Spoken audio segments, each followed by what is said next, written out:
Lihatin pohon pisang tuh, itu kalau belajar keimanan itu melihat ciptaan Allah, berpikir, akal. Yang beriman akal. Kalau imannya nggak diakal, lemah imannya. Nabi jadi Rasul berapa tahun? 23 tahun. Dalam 23 tahun sholatnya berapa kali? Apa tiap sholat tangannya sama? Belum tentu. Apa yang ngelihat orangnya itu juga cuma sedikit? Yang ngelihat Nabi sholat berapa banyak? Ya ganti-ganti. Yang sekarang lihat besok enggak. Nabi di Mekah yang lihat orang Mekah, Nabi di Madinah yang lihat orang Madinah. Jadi yang mana yang benar? Yang begini apa yang ke bawah? Dua-duanya benar. Itu baru benar.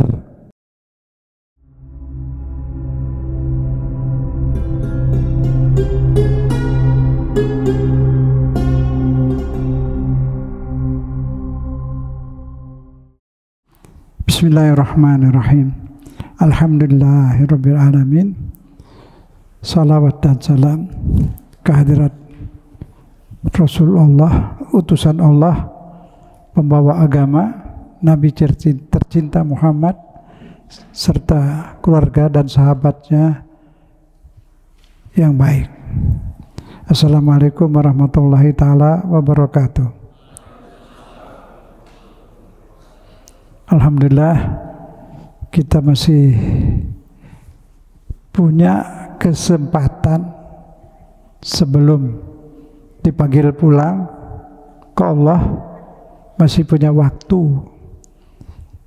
Saya tanya, kira-kira waktu yang masih ada, yang sisa, kita nggak tahu berapa hari lagi dipanggil pulang.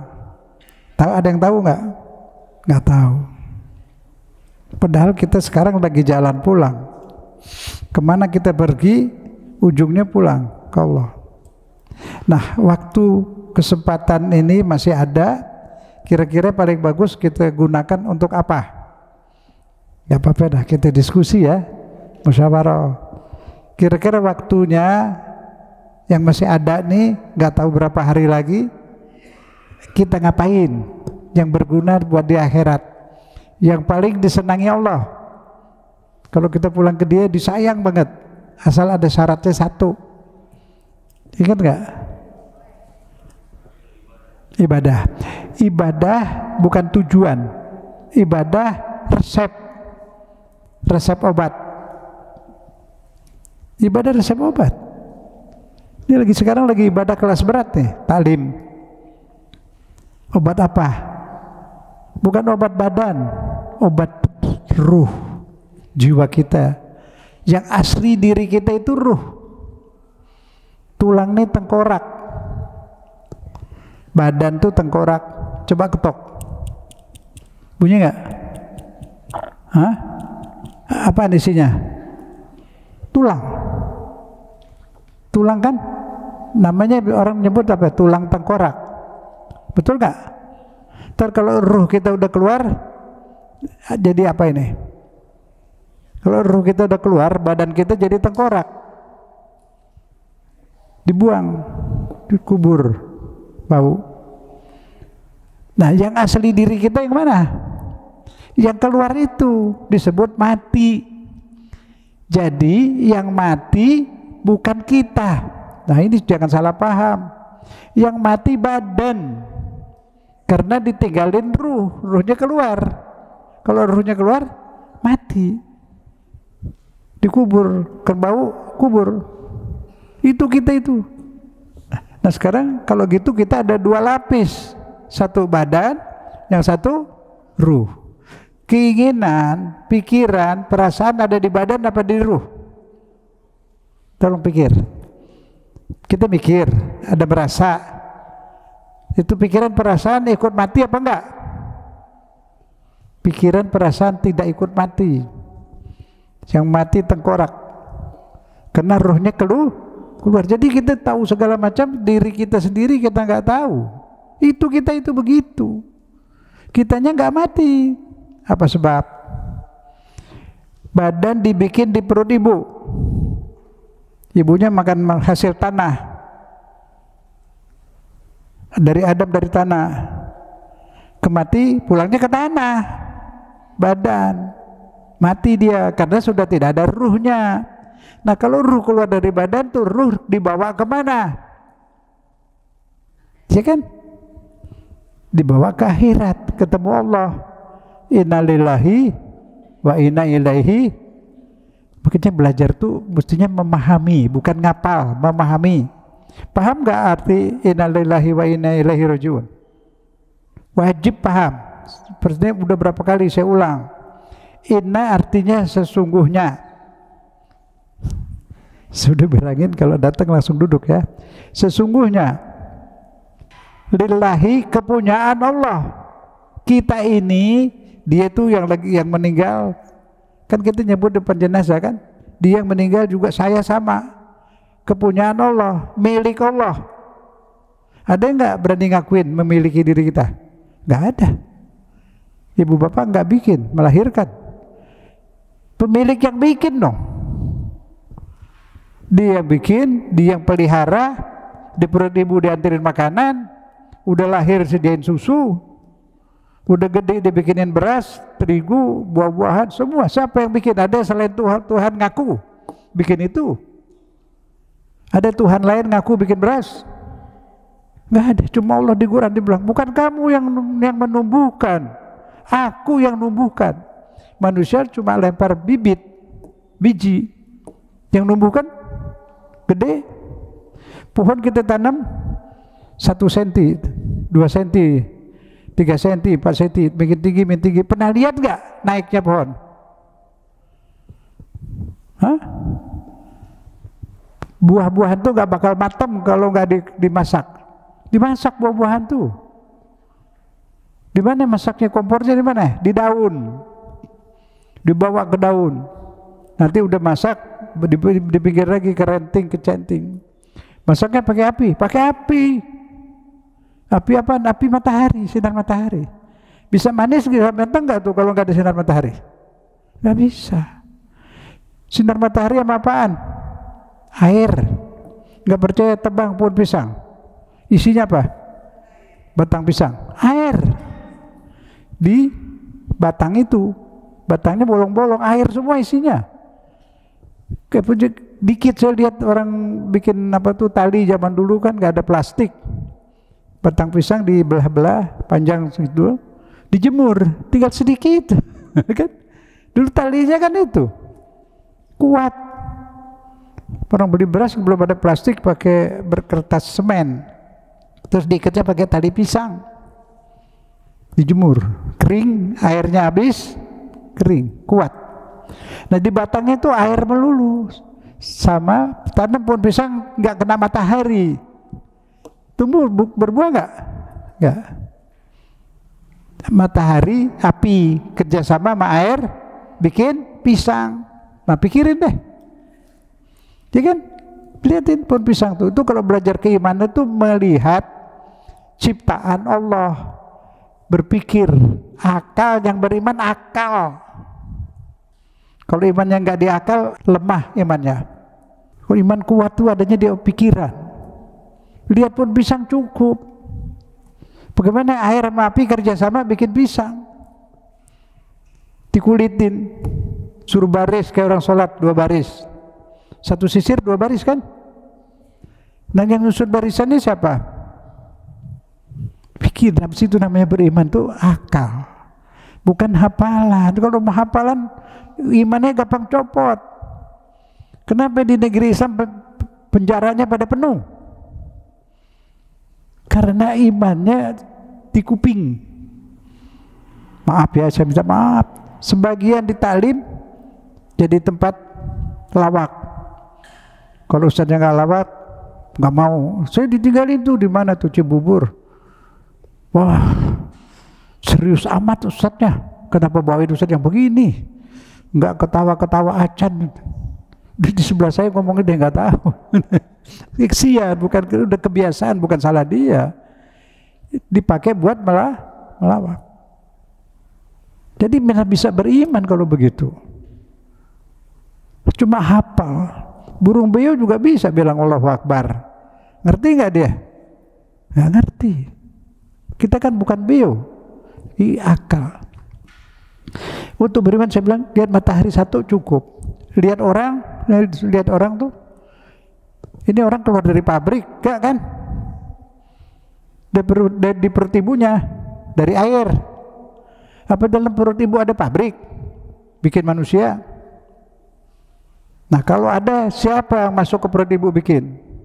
Mikir ke situ. Terus tuh janin sama yang bikin manusia dibilang janin itu aku lapisin 3 lapisan di perut nih. Jadi kalau ibu kejedot atau jatuh, itu janin aman, dikasih 3 lapisan benteng pertahanan. Dari apa? Dari darah. Makanya kalau lagi hamil darahnya stop, tidak main. Kalau lagi hamil ya kan, kemana tuh darah? Buat bikin lapisan. Cuma terjemahnya itu nggak pas. Di Quran ditulis fi zulumatin 3 kegelapan. Bukan kegelapan, 3 lapisan benteng pertahanan. Janin di perut ibu dijagain sama Tuhan. Kurang apa lagi? Makanan diantarin nggak di perut ibu? Apa yang diantarin ibunya? Makan gado-gado. Yang dikasih ke janin sudah dirubah jadi natrium, jadi glukos cairan. Tuh kayak diinfus tuh. Diinfus di perut ibu. Ada tangan suster masuk situ, dokter masuk perut ibu. Nah pikir dong, siapa yang bikin selang plasenta namanya tuh? Siapa yang bikin selang buat nganterin makanan? Sisa makanan keluar dari situ lewat pusar, terus masuk ke pusar ibu, terus keluar ke perut ibu. Udaranya yang dari mana? Napas di dalam perut ibu, lewat napas ibu. Ucapkan apa? Subhanallah. Jangan nyebut nama Allah. Subhanallah, subhanallah, Allahu akbar, la ilaha illallah. Kalau dengar kagum kepada Allah, wajib ucap subhanallah. Kalau ingat Allah maha besar, ucap Allahu akbar. Kalau ingat kita salah, astagfirullah. Kalau lihat Allah maha kuat, la haula wala quwata illa. Tidak ada yang kuat, tidak ada yang super power, tidak Amerika, tidak Rusia, tidak Cina, illallah. La haula wala quwata illa. Tidak ada kekuatan selain dari Allah. Itu dong. Jadi paham gitu, ngapa sih? Sujud di mana aja boleh, asal jangan di kamar mandi aja. Di sawah, di jalanan boleh. Bumi Allah semua suci. Bumi Allah semua suci. Jadi sekali lagi, setiap pengajian pakai pikiran. Yang belajar pikiran, yang belajar orang yang ada di Grogol bisa nggak belajar? Yang ada di Grogol, di rumah sakit jiwa, bisa nggak belajar? Nah kita kenapa nggak punya akal? Kita punya akal nggak? Punya. Kenapa lagi belajar ngelamun? Badannya di sini, pikirannya kemana-mana. Akhirnya tadi ngaji ya apa isinya, apa yang disampaikan nggak tahu. Habis ngapain kemari? Nah itu, kita hidup ini serius. Hidup bukan tempat main-main. Ilmu cari, paling wajib ilmu mengenal Allah. Itu di kitab Imam Ahmad bin Ruslan Asy-Syafi'i, muridnya Imam Syafi'i. Zubat, kitabnya main Zubat. Dia ngarang buku itu, isinya tauhid, ada fikih, ada tasawuf. Tapi dalam bentuk syair. Syair ada 1000 baris.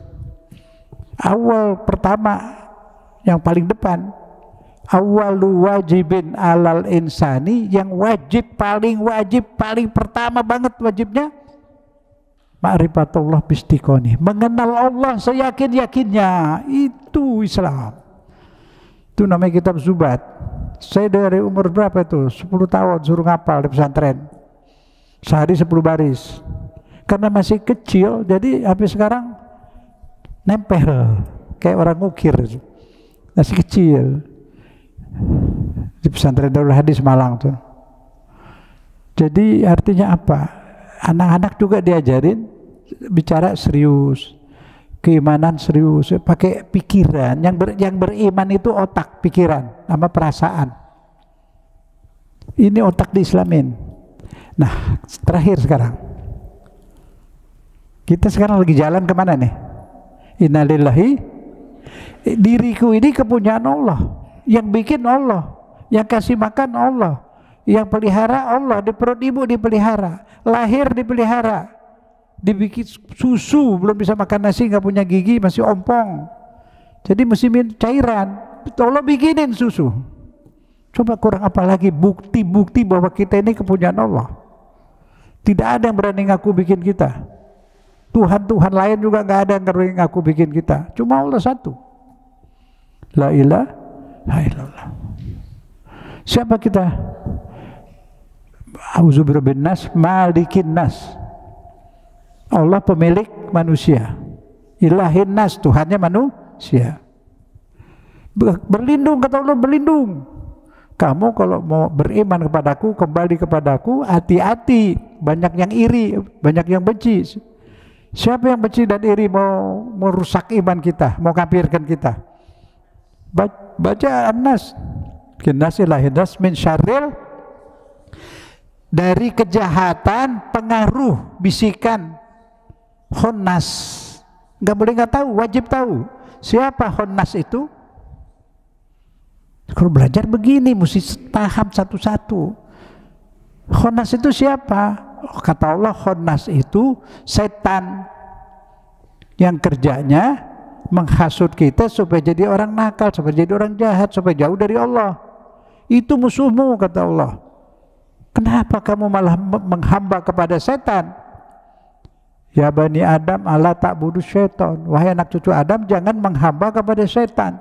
Nggak ada orang setan begini, bukan menghamba begini. Arti menghamba, arti ibadah itu nurut.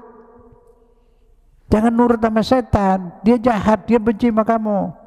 Wa ni'buduni, menghambalah kepadaku, aku sayang sama kamu. Kata Allah begitu. Kalau aku menghamba padaku, kau kasih surga, hidup senang selamanya. Nah itu. Wa ni'budu. Hafalkan surat Yasin kan? Coba kita baca bareng kalau hafal. Bismillahirrahmanirrahim. Apa itu? Alam ahad ilaikum ya bani Adamah Allah ta'budus. Bukankah hai bani Adam, hai anak cucu Adam, aku udah pesan wanti-wanti. Hati-hati udah aku pesan, sering aku pesan. Jangan ngikutin setan, jangan bertakwa kepada setan. Jangan menghamba kepada setan, jangan ibadah kepada setan. Arti ibadah itu nurut. Wa ani innahu lakum aduwwum, dia musuh kamu. Musuh kita bukan tetangga, bukan suami istri. Musuh kita khonnas. Mesti apa? Anak-anak bilangin namanya khonnas. Qul a'udzu birabbin malikin min syarril waswasil, dari kejahatan yang tukang bikin ragu, mendikte. Siapa dia yang jahat? Khonnas. Siapa itu khonnas, Ustaz? Syarril waswasil khonnas allazi waswisu fi sudurin nas. Setan yang tukang mempengaruhi, menghasut, membuat hoak, membuat berita di TV, di Khomas, di sinetron, di mana-mana. Kita diadu sesama Islam, diadu. Khonnas min syarril waswasil khonnas, dari kejahatan hasutnya si setan. Siapa khonnas itu? Minal jinnati wan nas. Khonnas terdiri dari jin dan manusia. Jin yang namanya setan bisikin supaya kita berantem, supaya kita putus asa. Kalau kita lagi bengong habis asar sebelum maghrib, dibisikin tuh. Nih suami bulan pulang nih, nyangkut nih kawin lagi di sana. Padahal enggak. Nah setan diadu kita, ntar dia pulang kita merengut. Ya itu misalnya diadu sesama muslim. Nah ini sekarang negeri Islam hancur di mana-mana, hancur, pecah belah. Negeri Arab cuma satu, udah enggak, belain Israel. Negerinya pun udah dikuasain orang Yahudi, dagang-dagang apa investor-investor, udah deh nggak usah ngomong deh. Kenapa dihasut suruh pecah? awas tuh Muhammadiyah nggak mau tahlil. Emang dia nggak mau tahlil dosa? Ya enggak lah. Sekarang udah ikut tahlil, dia udah nggak ribut, udah bagus. NU juga bagus, tahlil nggak ada yang jelek. Yang mana yang jelek? Beda, emang beda. Nabi jadi Rasul berapa tahun? 23 tahun. Dalam 23 tahun sholatnya berapa kali? Yang wajib aja ada kali 5. Kan berarti banyak dia sholat. Apa tiap sholat tangannya sama? Belum tentu. Apa yang ngelihat orangnya itu juga cuma sedikit? Yang ngelihat Nabi sholat berapa banyak? Ya ganti-ganti. Yang sekarang lihat besok enggak. Nabi di Mekah yang lihat orang Mekah, Nabi di Madinah yang lihat orang Madinah. Apa itu salah ya? Ada yang sholat, Nabi sholat begini, ada yang tangannya ke bawah. Mazhab Maliki itu harus sunnah tangannya ke bawah. Apa salah? Imam Maliki itu penduduk Madinah. Dia lebih banyak ketemu Nabi. Di Madinah tinggalnya. Ya dia lihat tuh. Dia meriwayatkan. Nah, meriwayatkan hadisnya nyampe ke orang Mekah, ada yang nyampe ke orang Madinah, ada yang nyampe ke Irak, lain-lain memang. Dan setiap sholat nggak mungkin Nabi begini terus, begini pernah ke bawah. Jadi yang mana yang benar? Yang begini apa yang ke bawah? Dua-duanya benar. Itu baru benar. Nggak bisa saling nyalahin. Berdoa tangan di bawah sini, apa di sini, apa di sini, apa di sini. Terserah selera masing-masing, bebas. Jadi kita jangan ikut-ikut bikin fikih. Ada hal-hal yang memang berbeda, tergantung sudut pandang. Kalau ustadz ini ngelihat orang, ada ini ibu ini, ada pak ini, ada pak ini, dia lihat dari depan, yang satu ngelihat dari belakang, sama nggak pendapatnya?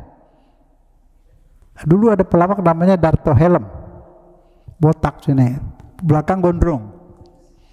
Terus ada, kamu lihat Darto Helm, ya gimana? Gondrong, bohong deh, saya lihat dia botak. Yang mana yang benar? Yang benar dua-duanya benar. Yang satu lihat dari depan, yang satu lihat dari belakang. Mau dipaksa berantem, botak, gondrong, botak, kan itu bahlul. Ini mesti pinter.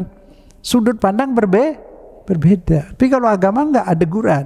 Kalau sudah Quran semua sama, enggak ada yang beda. Hadis sudah sama. Nah itu masalah sarana-sarana ranting-rantingnya itu yang beda itu enggak masalah. Jangan diributkan jadi pecah belah. Untung aja itu banyak yang ngerti sekarang. Alhamdulillah sudah NU Muhammadiyah udah baik semua. Kayak dulu keras, sekarang enggak ada. Ternyata semuanya benar. Sekarang cuma nama, beda nama. Coba deh, saya bilang udah kita sekarang maulud gak usah pakai nama maulud. Apa? Bersyukur atas kelahiran Nabi. Kedengaran enak gak? Bersyukur atas kelahiran, bacanya sama, gak usah dibedain. Muhammadiyah nerima, Al-Irsyad nerima, gak ada masalah. Ya silakan aja hadir maulud, cerita riwayat Nabi. Terikat gak? Tidak. Itu acara maulid bukan fardu, bukan sunnah, kebaikan, bersyukur. Jadi mau duduk sambil maulid, mau duduk sambil sender, kayak gitu boleh. Di taklim nih, ada rukunnya nggak duduknya mesti begini? Enggak. Silakan sender, silakan sambil tiduran boleh. Bebas caranya. Ibadah yang bukan fardu, bukan sunnah. Wajibnya bebas, belajarnya wajib, cara belajarnya terserah. Bebas. Nah itu jadi kita paham. Kalau udah Quran nggak bisa ditawar. Yang Quran sering dilanggar. Yang bebas malah diikat. Bicara maulud ke tahlil ganti nama supaya nggak ribut demi persatuan. Ngapain? Takziah. Kalau orang meninggal kita wajib takziah nggak? Harus. Fardu kifayah. Jadi nggak beda, nggak ada yang bisa salahin. Oh takziah ya, ada dalilnya. Kalau ente ngotot bilang tahlil, ngotot dia, nggak ada dari Nabi dia orang mati tahlil. Kalau tahlil tiap orang nyebut tahlil tiap hari, arti tahlil itu membaca la ilaha illallah. Tapi karena kita namain tahlil, dia ngotot, mana dalilnya tahlil kan? Nah, nggak ada. Jadi bilang aja takziah. Ntar baca la ilaha illallah, baca subhanallah, biasa baca yasin, silakan semua boleh. Itu beda karena sama-sama ngotot ngasih nama. dari kakek moyang kita namain tahlil, ya udah kita ngotot. Kalau orang sebut itu nggak mau, ya udah ganti tasbih juga boleh. Mau ngapain? Mau tasbihan? Mau tasbihan boleh gak? Tahlil itu la ilallah, tasbih ngucap subhanallah. Begitu ini diluaskan, jangan sempit. Agama ini luas, banyak beda. Di Maroko orang Ahlussunnah sholat tangannya ke bawah. Di Libya, di Afrika Utara semua tuh Maliki ke bawah. Di Mesir juga ada tapi nggak banyak. Kita Syafi'i, tapi jangan anggap kita doang yang benar. Syafi'i benar, Maliki benar, Hanafi benar. Beda, memang ada beda. Wartawan yang ngelihat Nabi sholat di sini lain, geraknya itu yang nggak bisa ada ukuran. Apa sedekap di bawah pusar atau di atas pusar? Nah, kan nggak ada dalil, bebas. Ada yang begini ada tuh. Ada begini ada, biarin aja. Dia kan sholat, yang sholat apa? Tangan apa pikiran? Orang gila di sana kalau sholat sah apa enggak? Enggak sah, enggak ada pikiran, dia gila. Enggak sah sholatnya. Jadi yang sholat pikiran. Tangan ngapain begini? Tidak, ini dinamakan raga. Badan tuh raga tuh apa? Memperagakan. Kalau menyerah, tentara kalau lagi perang dia mau nyerah ngapain? Tangannya diapain? Gini kan? Nyerah kan? Nah Bapak Ibu kalau lagi begini depan Allah, Allahu Akbar, pikiran lagi mikirin apa? Perasaannya sedang apa? Nyerah sama Allah. Nah, itu paham. Jangan hanya ngapal. Coba kalau angkat tangan begini, punya nggak pikiran bahwa saya lagi nyerah ke Allah? Yang jujur, udah berasa belum? Berasa lagi nyerah? Hah? Udah berasa? Apa lagi ngelamun? Waktu sholat pikirannya ada apa kemana-mana? Yang sholat bukan tengkorak, yang sholat pikiran dan perasaan. Itu baru sholat, baru bisa khusyuk. Habis mikirin apa Ustadz? Kita nggak kenal Tuhan. Iya nggak kenal zatnya, tapi sifatnya kenal. Dia Rahman Rahim, disayang. Tadi udah saya sebutin, disayang, dijagain kita di dalam perut ibu, dianterin makanan, dianterin oksigen. Ada yang sayang seperti itu lain selain Allah? Ada siapa yang bikinin beras? Siapa yang bersihin air habis kita minum, pipis diminum binatang tuh semua air dipipis, terbang ke atas, turun udah bersih. Siapa yang bersihin di atas? Itu infus, cairan infus tuh yang kita suka disuntik tuh orang sakit tuh. Itu air hujan dipakai air bersihin manusia belum bisa. Biar peledang dikasih karpis, dikasih segala macam, belum bisa bikin air buat infus masuk ke orang. Kalau ada kotoran dikit mati. Makanya itu udah dimasak 2000 derajat itu di lemari itu. Itu ngambil air hujan. Makanya kalau kelamaan suka ada lumut. Nah itu. Allah juga yang suciin air. Faman yatikum bima'in main, kata Allah. Kalau aku bikin air kamu nggak bersih, kotor terus, siapa yang bisa kasih kita air bersih? Air steril. Padahal semua air yang kita minum itu udah pernah di comberan, udah pernah di spiteng, pernah di perut kuda, di perut manusia. Kan habis kita pakai terbang ke atas. 12 hari di atas Allah turunin. Diturunin udah bersih. Kita minum lagi. Mudah-mudahan aja kita minum tuh ntar bekas diminum Nabi dulu. Cuma ke pabrik bir, ke pabrik whisky mungkin kasih minum bir haun. Gitu. Jadi air itu Allah simpan di gunung, di kutub utara itu sama selatan. Dua. Waktu Nabi Nuh cair tuh semua itu. Allah berfirman di Quran, wahai bumi muntahkan airmu semua. Wahai langit turunin semua. Makanya Nabi Nuh bikin perahunya di pinggir laut apa di gunung? Coba pikir. Bikin laut, bikin perahu di mana? Di gunung. Anaknya ikut, orang bilang ini gila, masa bikin perahu buat di air di gunung bikinnya? Hah? Jadi dia nggak tahu. Yang nyuruh siapa? Yang punya air, yang punya gunung, yang punya segala, Allah. Air itu air ke bumi muntahkan terus air banjir. Yang dari kutub semua digiri ke dekat matahari turun semua. Banjir lewatin gunung terus. Masih udah mau sampai ke puncak gunung, Nabi Nuh sayang sama anaknya. Ya bunayya yarkab ma'ana, hai anakku sini ikut naik kapal. Apa kata anaknya? Ngedebat bapaknya. Sa'awi ila jabalin ya'simunu minal ma. Enggak, saya mau naik ke gunung aja, pasti saya selamat. Bantah bapaknya Nabi Rasul. Udah air keluar dari bumi, turun dari atas, terus banjir, tenggelamlah dia semua. Yang selamat yang ada di kapal Nabi Nuh. Nah itu disebut Nabi Adam kedua, karena manusia sedunia tenggelam semua mati, termasuk Indonesia, seluruh dunia, airnya banjirnya seluruh dunia. Yang selamat yang ada di kapal. Jadi kita ada di keturunan orang yang ada di kapal tuh. Salah satu di kapal tuh ada binatang, ada sepasang-sepasang supaya nggak habis. Semua hewan ada, semua tumbuhan ada, tumbuhan dan hewan ikut di kapal itu banyak. Nah jadi di situ dia lebih kurang 3 bulan. Dunianya udah tenggelam semua. Dunia bulat kayak bola. Nah sekarang isinya air semua dah. Tuh air gak tumpah ke sana ke sini. Subhanallah, kayak bola kan bulat. Sekarang ada air. Mesti itu air lari sana lari sini, enggak? Tetap aja bulat. Kemudian makannya apa? Makan apa sih? Nih orang banyak sekapal nih makan apa? Hewan-hewan mesti makan. Di kapal itu rumputnya terus jadi banyak. Kambingnya pada beranak, ayamnya beranak, ontanya beranak, semua pada beranak, dicepetin sama Allah beranaknya. Lahir terus gede. Nah itu dia pada makan, bikin sate, bikin apa, kirain dia susah di kapal itu. Pada buah-buahan, makanan banyak. Tuhan Rahman Rahim, nggak mungkin suruh naik kapal dia nggak sediain makanan. Bukan di muka bumi kita mau pergi kemana aja dapat makanan.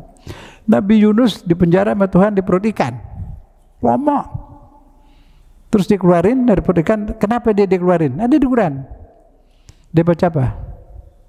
Subhanaka ya la ilaha illa anta inni kuntu minas zalimin. Ayo yang hafal pakai suara, biar yang nggak hafal ikut baca. Bismillahirrahmanirrahim. Subhanaka ya la ilaha illa anta subhanaka inni kuntu minaz zalimin. Ayo kencang suaranya. Subhanaka ya la ilaha illa anta subhanaka inni kuntu minaz zalimin.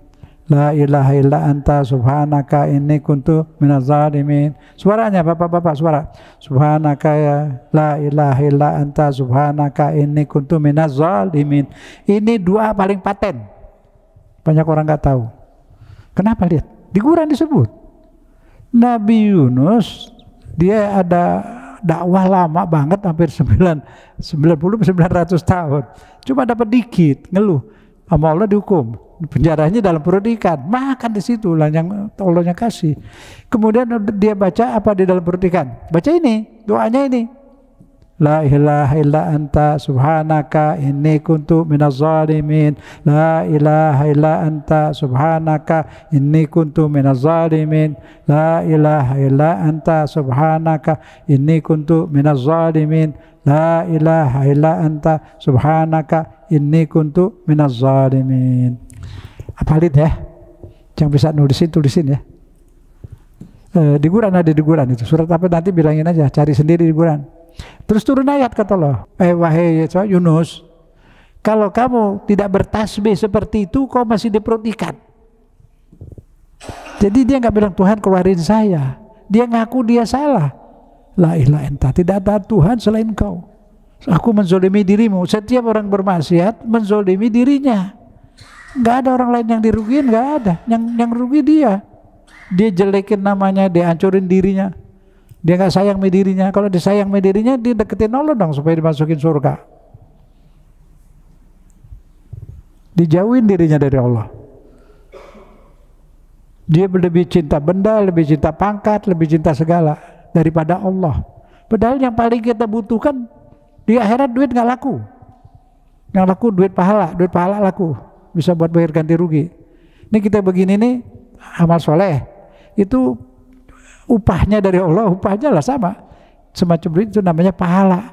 Sama malaikat ditransfer ke bank kita di akhirat. Ke bank kita di akhirat. Ada orang beramal sedikit di dunia. Tahu-tahu rapotnya itu kok pahalanya banyak banget. Malaikat, saya di dunia amalnya cuma dikit, kok ini banyak? Itu pengadilan yang dipimpin pengadilan pengadilan Allah cara komputer ya, langsung malaikat, nggak pakai hakim ketok, itu enggak. Itu orang yang pernah zolimin dia sering dizolimin, disebarin jeleknya, dibikin orang benci. Itu orang-orang yang benci dia, yang zolimin dia tuh amalnya diambil, amal solehnya diukur, ada ukurannya sekian, dimasukin ke rekening orang yang dizolimin. Dari banyak yang zolimin dia, diambilin semua pahalanya buat bayar. Itu Allah adil. Jadi ini orang zolim nggak ke neraka lagi karena udah bayar dan nggak ganti rugi. Ada itu yang amalnya dikit jadi banyak, ada yang amalnya banyak tinggal dikit hampir habis, banyak yang nuntut. Nah itu. Jadi sampai di sini dizolimin, atau saya nggak juru nyerah, mau tuntut boleh ke polisi, ke pengadilan boleh. Tapi kalau mau maafkan, nggak mau nuntut, maafkan saja biar hati lega. Dibayar tetap di sana, nggak rugi. Ada ngatain, ngejelekin, bikin fitnah, bikin ribah, udah diem.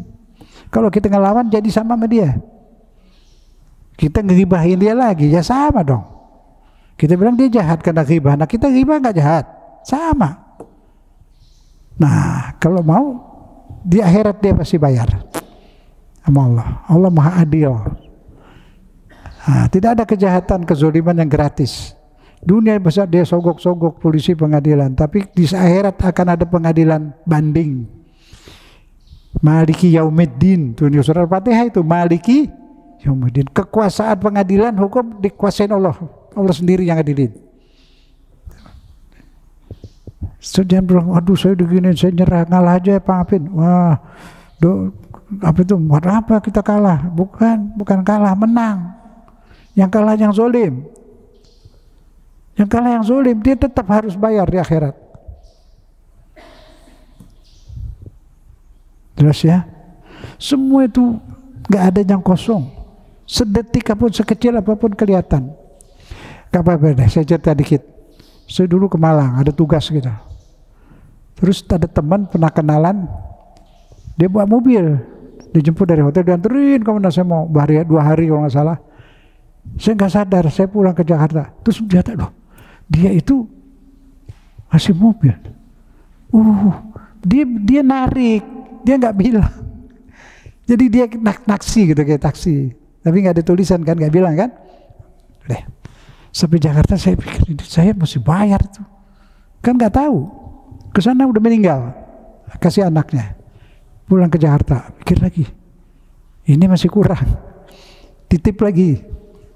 Terus saya sedekah buat dia, kasih ke orang yang butuh ya, orang miskin, anak yatim. Terus saya mimpi, dia girang, dia terima kasih. Untung dibayar sekarang. Kalau dibayar di dunia, habis itu duit dia pakai makan, pakai apa. Tapi kalau dibayar di sana, dia bisa pakai di sana. Girang banget ya. Berarti tidak ada segala perbuatan sekecil apapun di dunia ini, di sana tahu semua, terbuka semua. Dari sekarang sudah. Paham ya? Jadi kalau dizalimin orang, kalau mau lawan ke hukum maksudnya. Lapor polisi. Kalau mau lapor polisi, udah maafin. Dia tetap bayar di akhirat. Pahalanya diambil, dipakai buat kasih yang dizolimin. Adil kan? Nah itu hukum yang masalah perdata ya, suka ribut. Itu semua. Ada lagi yang muslimin juga nggak tahu. Dari zaman Belanda, masalah perdata selain pidana ya, itu umat Islam diserahkan pakai hukum Islam. Kawin, nikah, talak, waris, semua. Cuma Islam suka nggak ngerti. Di kampung ribut rumah tangga atau sama tetangga itu, kalau ada ustadz di situ, kalau dulu disebut ketip ya, pengulu. Apalagi banyak lah kalau di Sumatera, tua-tua Tenggane ya, ada yang dari Sumatera itu punya hak untuk membereskan masalah, ngadilin, ngerapiin, damein.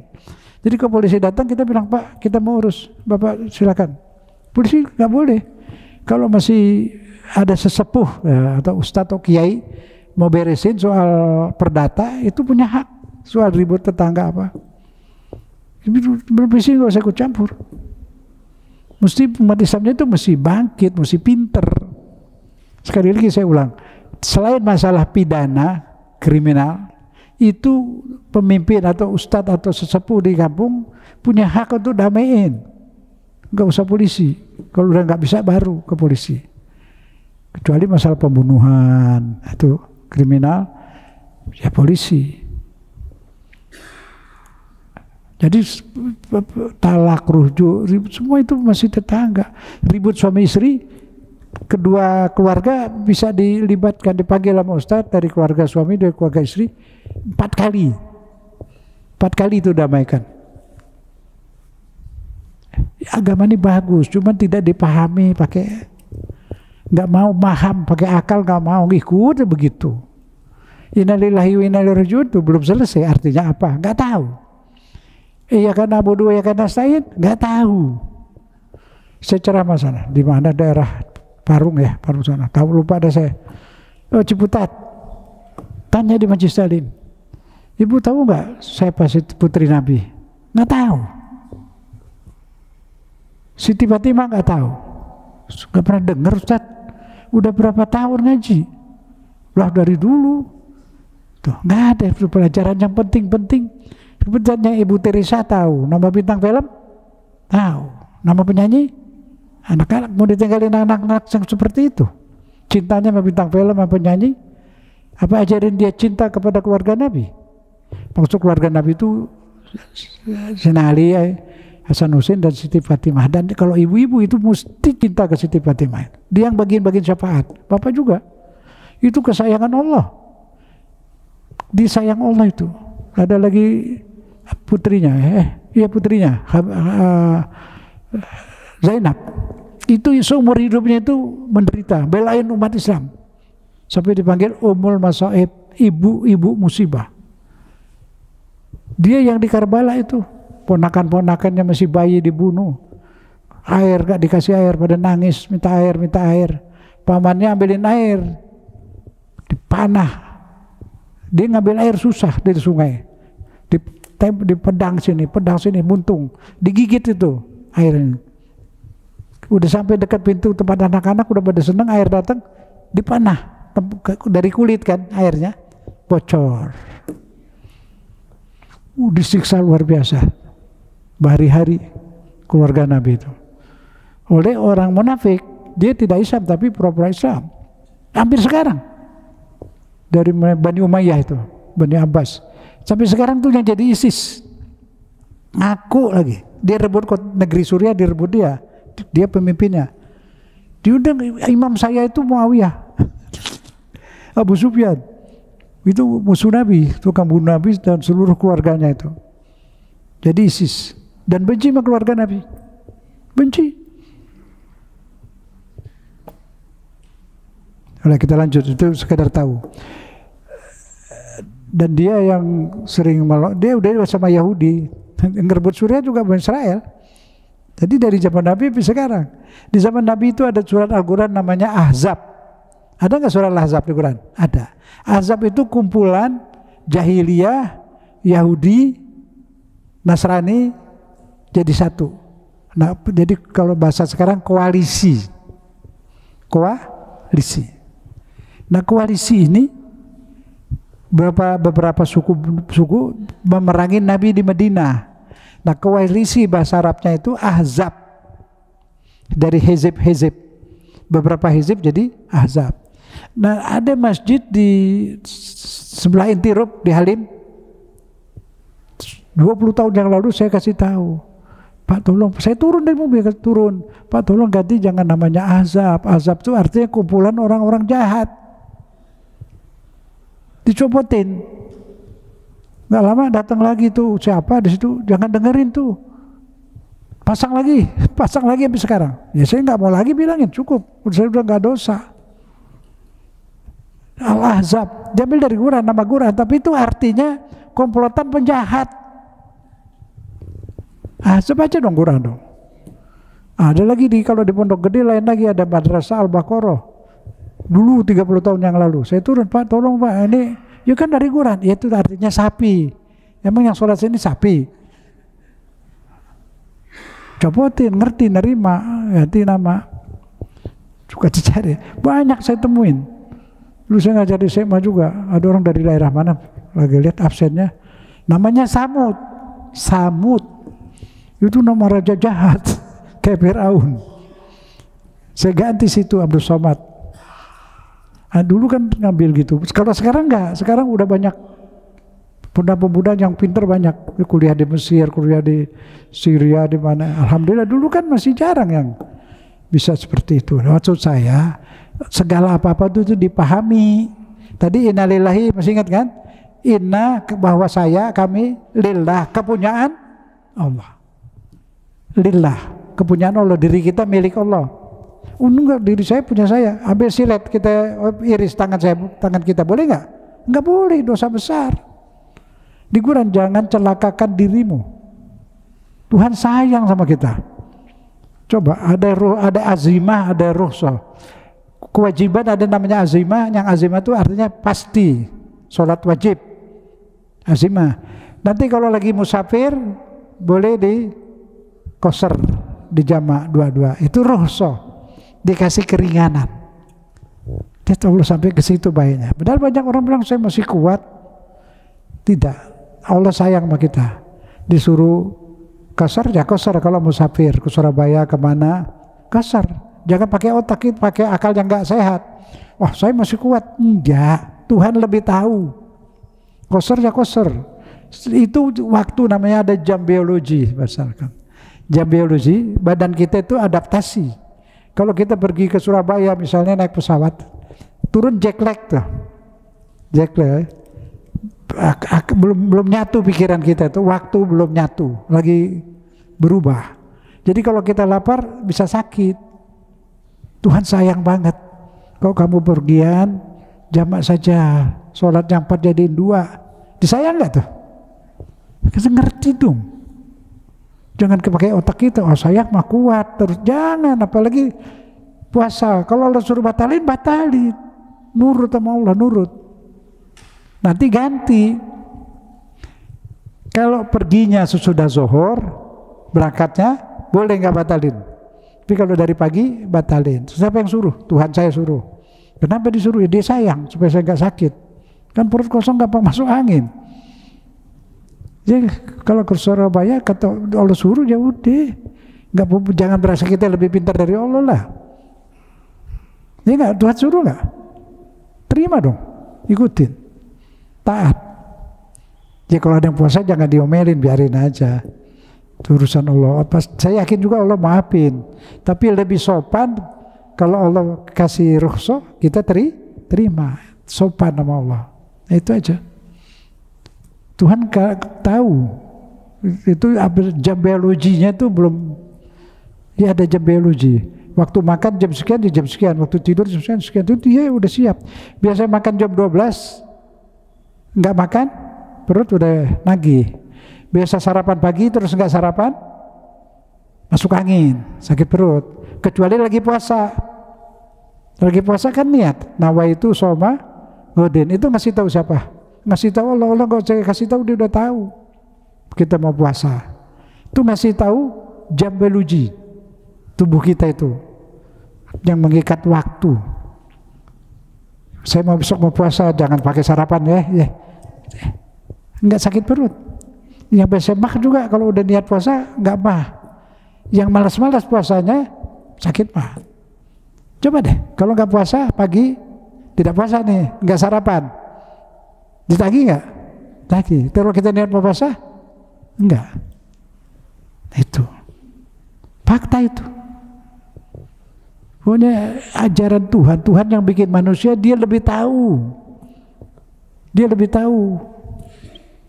Innalillahi udah ya, kita kepunyaan Allah.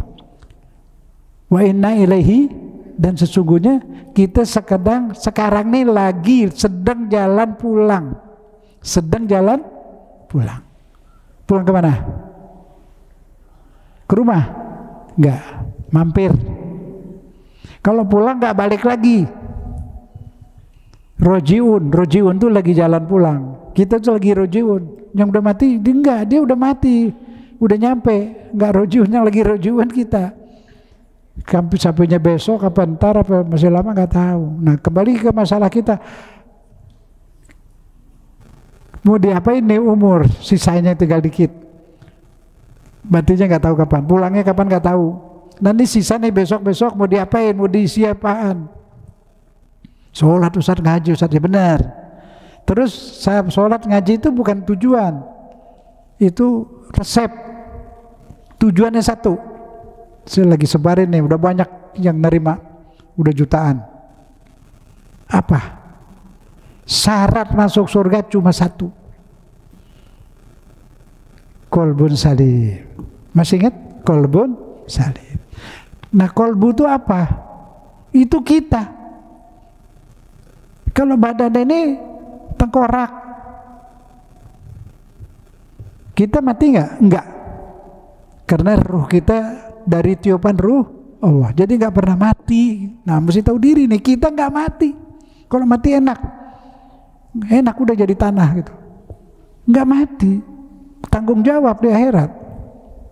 Tanggung jawab mengenai anak, tanggung jawab suami, tanggung jawab istri, tanggung jawab ngurusin negeri. Emang bebas nih orang-orang yang korupsi? Sana berat. Tanggung jawab.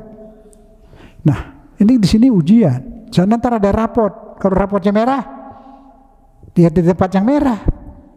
Tahu tempat yang merah?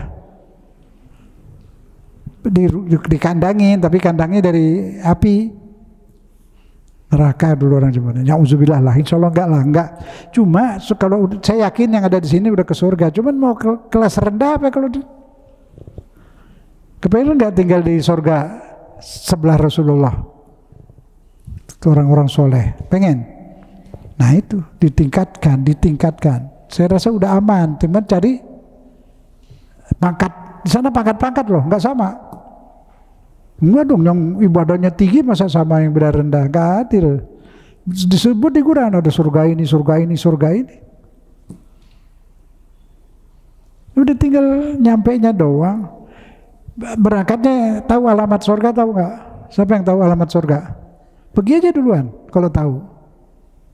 Terus kendaraan ke surga ada nggak? Nggak tahu. Kendaraan nggak ada, alamat nggak ada, berarti nunggu dijemput. Nah kalau orang nunggu dijemput siap-siap nggak? Hah? Pas mau dijemput baru mau siap? Ya nggak mungkin dong. Terus yang dibawa ke sana apaan? Pahala? Enggak, pahala udah dikirim. Begitu ngerjain dikirim. Allah tuh baik. Kalau kita berbuat baik, malaikat raqib langsung transfer kayak uang, kayak bank, memang kayak uang ke bank kita di akhirat. Yang dosa, perbuatan salah, atid namanya. Sama Allah nggak boleh ditulis, nggak boleh dikirim. Dia ditulis tapi nggak dikirim. Simpen. Ntar kalau ditobat hapus. Kalau ditobat tipek. Banyak orang yang meninggal amal solehnya semua utuh. Amal soleh nggak bisa dihapus. Walaupun berbuat salah enggak, tapi kalau salah, perbuatan baik al-hasanat tamhus sayyiat, perbuatan baik bisa menghapus dosa. Baik nggak Tuhan? Baik. Insya Allah kita pulang ke akhirat yang dosa-dosa ini udah kosong. Nah itu pulangnya begitu. Dari sekarang ngosongin ini, perbanyak yang ini. Banknya biar banyak, jadi orang kaya di surga. Nah iyalah. Nah itu, jadi lagi masih hidup, ini diperbanyak, duduk kayak begini, ini dihapus. Dengan amal soleh ini kehapus. Tuhan baik. Tadi lihat ibadah, ada yang diringanin.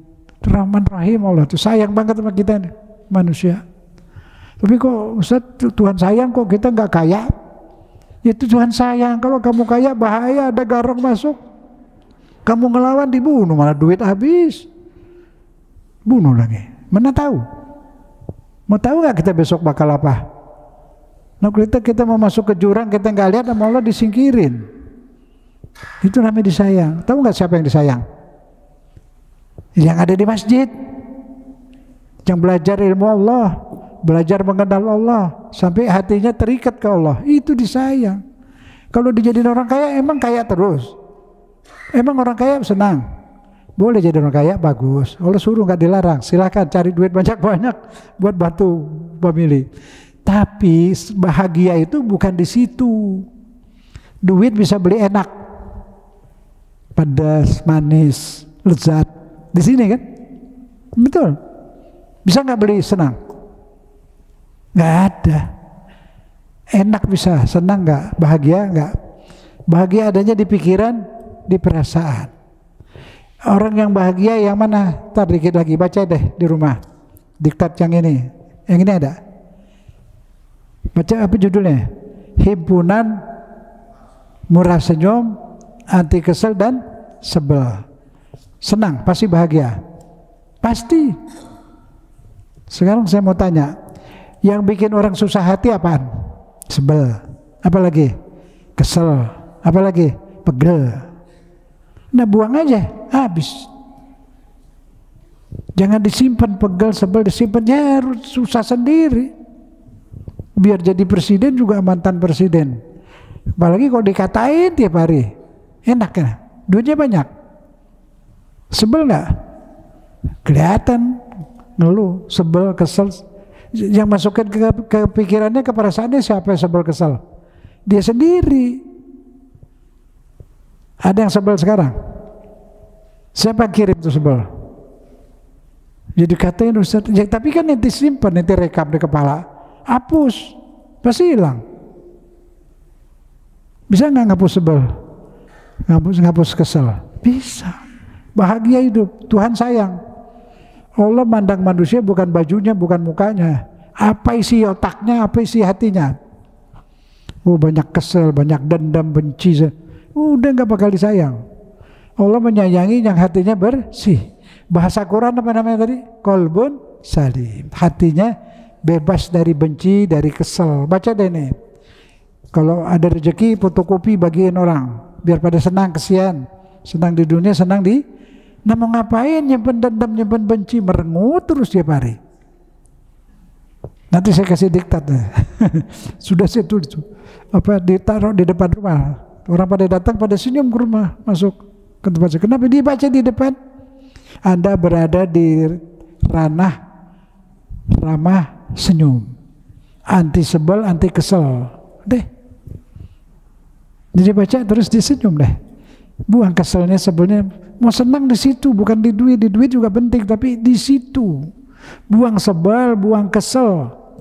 Bikin kita jadi jahat, jadi benci sama orang. Tuhan gak suka. Makanya disebut qalbun salim. Qalbun salim, pikirannya bersih, otaknya bersih. Nah, Quran surat sudah sering nih saya kasih, sering banget. Surat Asy-Syu'ara. Yang punya HP pun catat tuh supaya nggak lupa. Syu'ara, bukan syuro. Syu'ara. Bapak Ibu, jangan malu jadi ustadz. Tidak ada yang lebih mulia daripada orang yang berdakwah. Jadi kalau dapat gini sikit-sikit catat, sampein kepada keluarga dulu, kepada orang di rumah, nanti tetangga. Biar gak pakai nama ustadz, gak pakai nama ustazah, gak usah. Ntar orang pada kaget di akhirat. Loh, itu bapak pangkatnya kok tinggi sama ustadz-ustadz, sama ulama-ulama. Orang gak tahu dia dakwah. Lewat ngobrol, lewat apa itu. Yang jadi ustadz juga kalau gak ikhlas, jadi sana gak ada apa-apanya. Kalau dia dibayar suruh kampanye, pilih ini, pilih itu, terus dia pidato, pilih ini, pilih itu. Padahal yang disuruh pilih orangnya nggak bener, nggak mikirin rakyat. Ya dosa dia, bukan dapat pahala, dapat dosa. Nah, biar kita nggak nama ustadz, kita berbuat baik, ngajak orang ya sama. Tapi kalau ustadz yang soleh itu banyak tuh ya, itu tinggi pangkatnya. Banyak ustadz yang baik, banyak. Ya seperti itu. Apalagi yang dulu-dulu itu, kiai-kiai yang dulu tuh punya pesantren, santrinya nggak bayar zaman dulu. Dia punya balong, tempat ikan, punya sawah. Banyak, saya ketemu banyak kiai-kiai yang soleh-soleh itu banyak. Dari sini sampai ke Jawa Timur, Jawa Tengah semua, kiainya banyak. Ini negeri selamat karena masih banyak pesantren. Kalau udah nggak ada pesantren, nah untuk apa jadinya?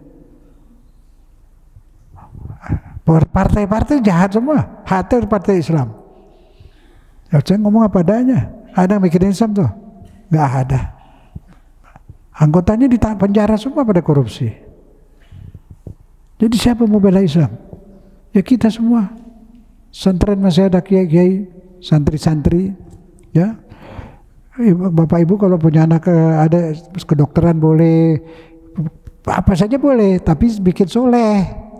Tapi kalau punya anak 5, 1 jadi kiai atau ustazah lah. Ya, amal itu amal loh, ninggalin dia dakwah, kita udah meninggal, kita dapat, kita punya saham di dia, didik ya. Baik, ini kayaknya baca di rumah juga nih, hentikan tumpahan darah.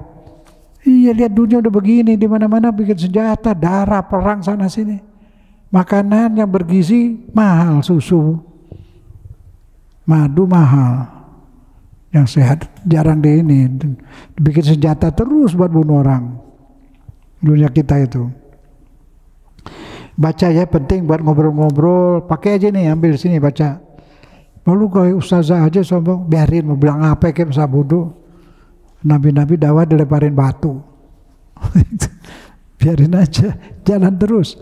Jalan kebaikan memang banyak gangguan. Orang mau pergi haji susah, banyak dibohongin. Orang mau pergi ke Amerika, kemana, ke tempat itu gampang aja. Sekarang niat, besok berangkat. Iya. Jelas ya. Sisa umur kita yang ada berarti kita bikin kolbun salim. Kolbu itu, di kolbu itu ada keinginan, ada perasaan, ada pikiran. Suratnya Asy-Syu'ara nomor 88 sampai 89. 88 89. Kalau dengar ayat kayak gini simpan. Ini ilmu. Dan sekarang yang masyarakat rusaknya di sini. Tidak kolbun salim. Itu maka saya keras berbulan-bulan ini kolbun salim terus. Ini syarat masuk surga. Kita baca bareng. Bismillahirrahmanirrahim. Yauma la yanfa'u malun wala banun illa man atallaha biqalbin salim. Nanti di akhirat ketika ruh kita pulang ke Allah, diri kita pulang ke Allah, badan tuh bukan diri kita, badan tuh bungkusan. Nih hidung, nih tangan, nih kepala bakal dibuang, dipendam, dikubur. Enggak ikut ke akhirat, tidak ikut ke akhirat. Yang ikut ke akhirat cuma ruh. Nanti dapat badan baru di sana kalau udah mau ke akhirat. Sekarang di alam kubur juga belum punya badan. Nanti kita datang, ibu bapak kita nungguin tuh. Habis ditanya-tanya, kita lulus insya Allah. Kumpulin sama ibu bapak, bareng ngobrol, mukanya persis gini tapi nggak bisa pegang. Salaman bisa, ruh meruh, berasa ruh meruh. Nah nanti baru pakai badan lagi ke akhirat. Itu di alam transit, alam mampir. Kuburan itu tempat mampir. Ini dunia, ini akhirat, nah ini barzah. Di sini nunggu kiamat nih, sekarang nunggu kiamat. Nunggu kendaraan dibawa ke akhirat. Ruh kita pulang ke alam barzah, pakai kendaraan nggak? Pakai. Ada. Subhanallah. Ada itu. Kendaraan. Tapi nggak tahu gimana. Bisa orang kadang-kadang lagi tidur, orang yang disayang Allah, hatinya bersih, dibawa pakai kendaraan khusus. Kemana? Dibawa umroh, dibawa maulud. Di Madinah tuh ada 2 kota, ada kota benda, kota yang pakai batu tuh, masjid. Ada masjid yang nggak pakai batu, masjid barzah. Ya lokasinya bisa di situ. Kalau muslim maulud, Nabi sendiri yang maulud. Siapa bilang nggak boleh? Mau ulang tahun, sering Nabi ulang tahun. Cuma kan riwayat itu banyak. Yang dekat sama Nabi ya tahu, yang jauh sama Nabi ya emang nggak tahu. Caranya berdoa, zikir, bukan main-main. Orang sekali lahirnya dia senang, apa salahnya? Sekarang udah nggak mau itu bid'ah, oke. Sedekah anak yatim boleh nggak? Ini orang ulang tahun kelahirannya disedekah anak yatim, bagi duit kemana-mana. Bid'ah nggak? Dosa nggak? Ya enggak. Ibadah. Nah kalau dia ngumpulin orang zikir-zikir, baca ini, ya ibadah. Kalau namanya ibadah tuh udah boleh, cuma mesti tahu ada ibadah fardu, ada rukunnya, ada syaratnya, nggak boleh dirubah. Ada sunnah, ikut tujuannya saja. Ada ibadah bebas, nggak ada rukun, nggak ada syarat, bebas waktu.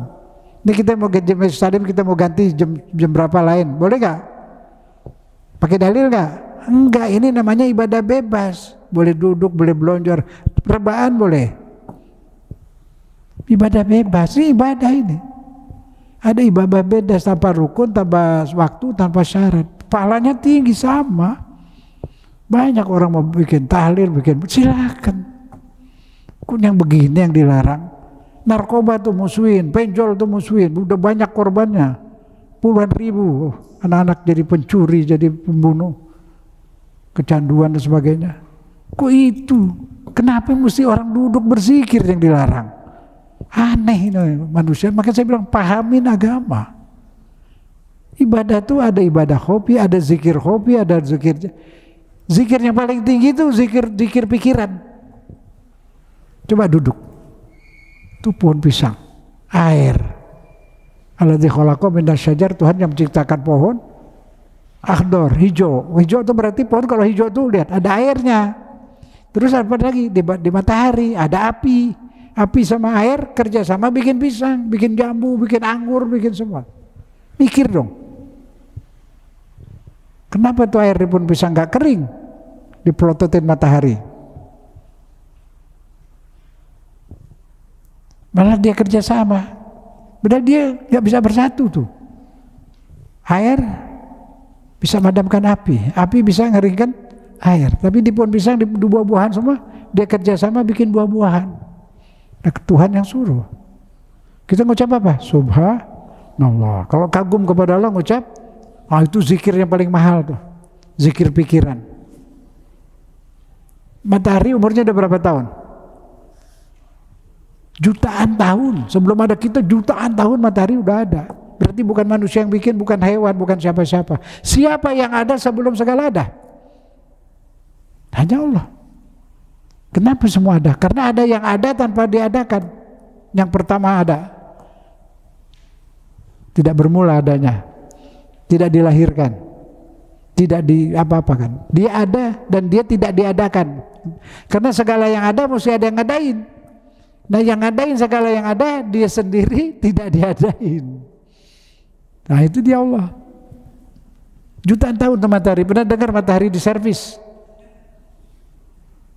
Ini kenapa terang di luar? Tadi gelap malam. Sekarang terang kan? Terang kan? Berarti ada lampu nggak? Ada. Berapa lampunya? Lampunya berapa? Di atas? Satu kan? Ini di ruangan ini berapa? Hitung berapa puluh? Itu yang nerangin dunia semuanya berapa mataharinya? Matahari ada berapa biji? Satu. Pernah diservis? Nyala terus. Ada yang berani ngaku bikin matahari? Nggak ada. Kalau nggak ada berarti yakin yang ngaku bikin matahari Allah di Quran. Kita yakin berarti tidak ada yang bikin matahari selain, tidak ada yang bikin diri kita selain Anda. Pulang kembali kepada Allah. Sekarang lagi jalan pulang nggak? Tadi yang ditanya tuh. Lagi jalan pulang. Rojiun itu bahasa Arab isim fa'il. Artinya ada yang bisa bahasa Inggris tuh, grammar bahasa Inggris present continuous. Artinya yang sedang dikerjain. Sedang dikerjain, sekarang dikerjain dan terus dikerjain. Artinya apa? Rojiun, kita sekarang sedang jalan pulang. Ntar ke rumah pulang bukan? Bukan. Kalau pulang nggak balik lagi. Ke rumah pergi lagi, balik lagi, pergi lagi, mampir. Ke sini mampir. Pulangnya nggak balik lagi, pulang ke mana? Ke akhirat. Yang pulang kita, roh kita apa badan? Jiwa. Badan tengkorak. Badan ibu bapak kita ada nggak di kuburan? Kalau ke situ ziarah kubur apa ziarah ibu bapak? Kalau ke Madinah ziarah kubur apa ziarah Nabi? Ziarah Nabi di kubur. Dia ada di situ, ada. Kalau kita datang semua Nabi ada itu Madinah Barzah ada di situ. Makanya ziarah. Kalau nggak ada Nabi mau ngapain ziarah ke situ? Kalau kuburan doang nggak ada nabinya mau?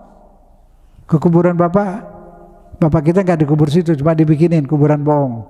Mau ziarah? Ya enggak lah. Yang diziarahin bukan kuburan.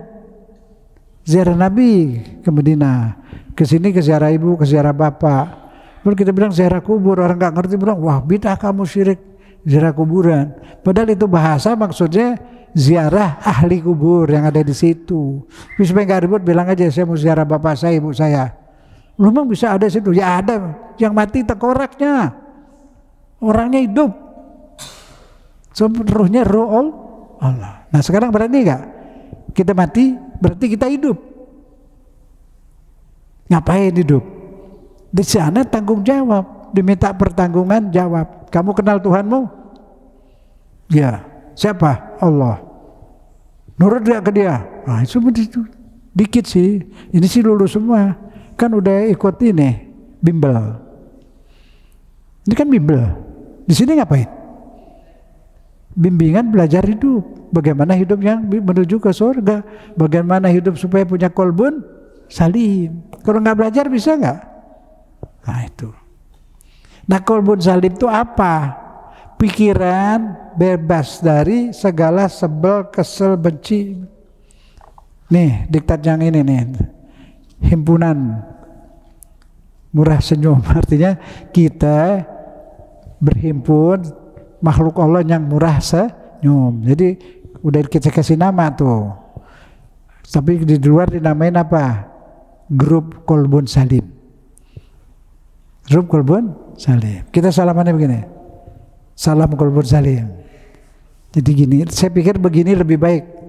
Jadi laki perempuan juga nggak salaman, perempuan laki-laki. Kalau nanti ada COVID, insya Allah nggak ada. Jadi masih bisa, nggak begini. Kalau begini kan kesian orang habis makan belum sempat cuci tangan, susah juga. Ini lebih indah daripada begini, dari hati. Saya dari sunah-sunah keluarga Rambi yang dulu begini, salam, nunduk dikit ya. Jadi kayak begini kayak Buddha, apa Hindu apa Buddha begini? Hah? Lo beneran lihat, yang begini Hindu apa Buddha? Dua-duanya begini. Tidak ada di agama Islam ini. Saya juga begini dulu nggak ngerti. Karena saya pikir-pikir kenapa mesti ngikut-ngikut dia. Begini, sudah enak. Jadi orang tua dihormati, ibu bapak. Orang tua juga Islam itu bilang hormat ibu bapak dan orang yang lanjut usia dihormatin.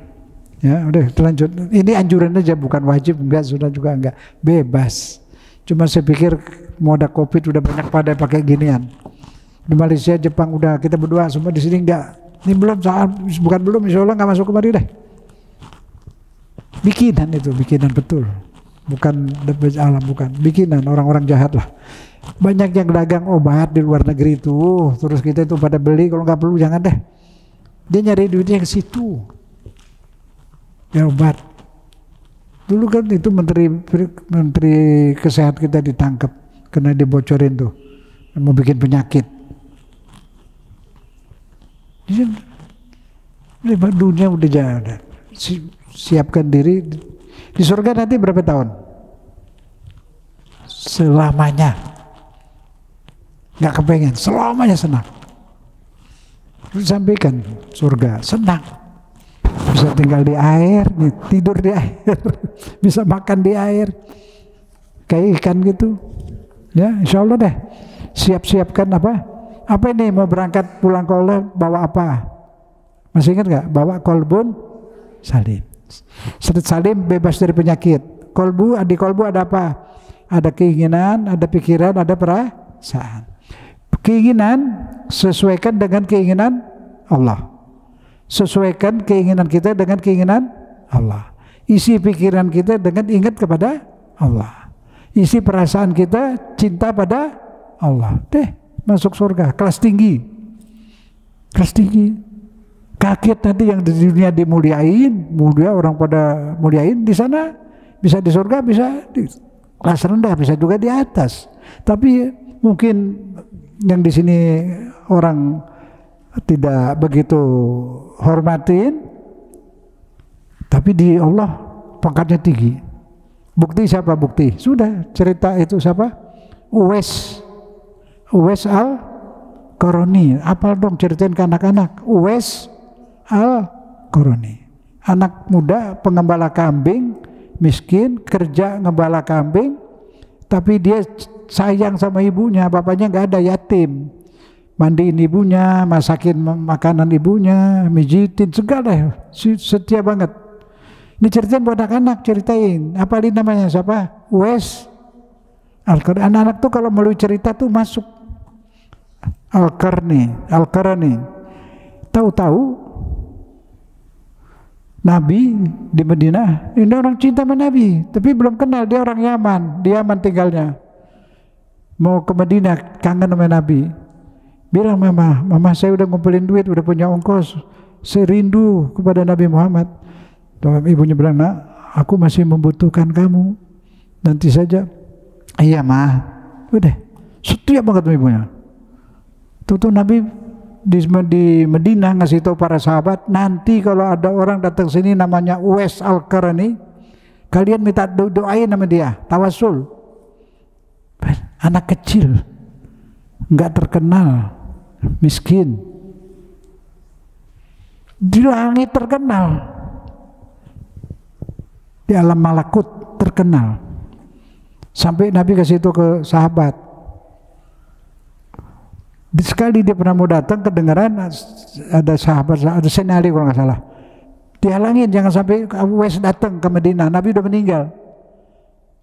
Iya betul, kalau dia datang dia beri salam, Nabi akan keluar nyambut salam dia. Disayang nih orang, namanya ada di alam malakut. Sampai Nabi bilang suruh minta doa. Betul, pas Uwais datang Nabi udah meninggal, dia lagi ziarah ke makam Nabi, di luar udah pada nungguin, pada minta didoain. Di dunia nggak terkenal itu, di alam. Insyaallah bapak-bapak juga belajar cinta Allah, bersihin, buang dendam, buang benci, aman. Ibadah tuh kalau banyak, misal banyak, bagus.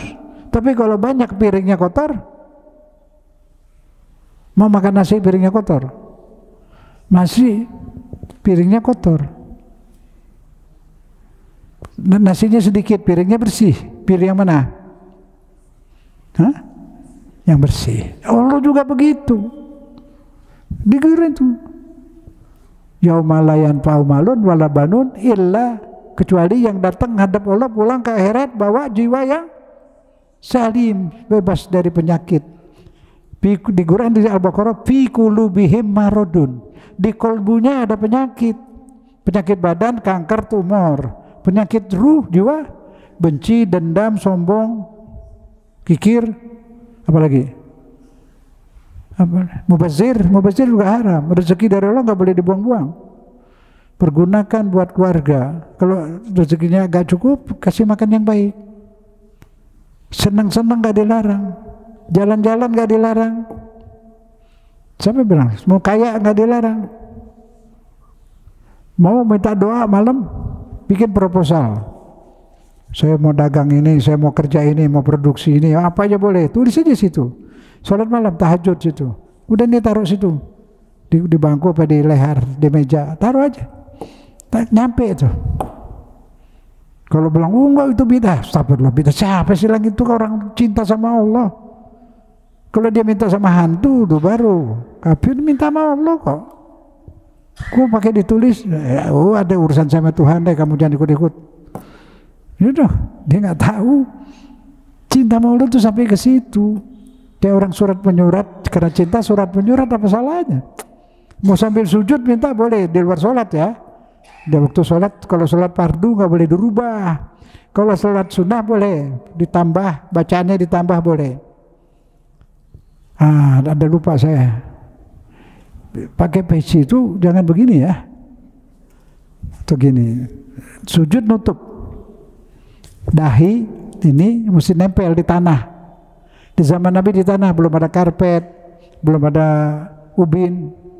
Makanya kalau panas dari Mekah Madinah tuh taruh telur matang tuh di padang pasir. Makanya yang sujud belum ada masjid dulu, sujudnya di tanah. Kata masjid sujudnya di tanah, belum ada ubin.